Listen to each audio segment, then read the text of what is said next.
How to love people like Jesus did. First of all, Jesus doesn't only love the people who believe in him, he loves everyone. Jesus loves people exactly where they are, because in his eyes, every single person is equal.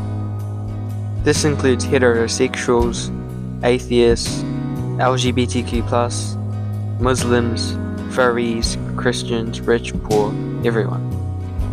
Because Romans 2:11 says, God shows no favoritism. That means you don't get to pick and choose who's worthy of love, because Jesus didn't. When he sat with sinners, people judged him for it. They said, "Why is he eating with them?" And Jesus said, "I came not for the healthy, but for the sick." When Jesus said that, he wasn't talking about physical sickness. He was talking about sin, about brokenness. He was saying, I didn't come for the people who think they're perfect. I came for the ones who know they needed saving. Some people go to church every Sunday, sing the songs, raise their hands, but still judge people the moment they leave the building. And others, they might not even go to church, but they live out the teachings of Jesus every single day. They love people, they forgive, they show mercy. You don't have to sit in a church pew to love like Jesus. You just have to live it with his heart. Because love isn't proven by attendance, it's proven by action. And that's been on my mind lately. There's this girl in my class who doesn't have that many friends. And I've noticed maybe one reason is because she smells different, or maybe she has a condition. And I'll be honest, I have done what others have done before.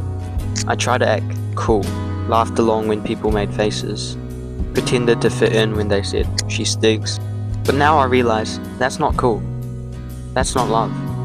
If you truly see someone for who they are inside, you stop caring about the outside.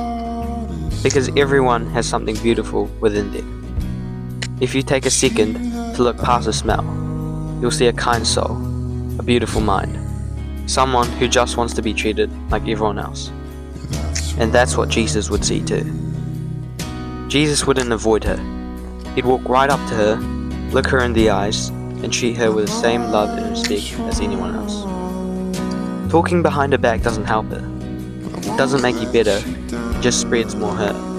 But actually talking to her, showing kindness, and ignoring the smell, that's what love looks like.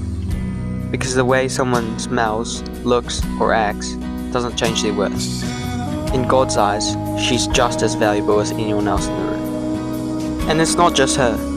Maybe it's a kid who calls himself a furry. Maybe it's someone who's LGBTQ+. Maybe it's that one person who's always quiet and awkward. Jesus wouldn't push them away. He'd love them. Not to fix them, but because they're his children. I think about how Jesus touched the leper, someone everyone else stayed away from.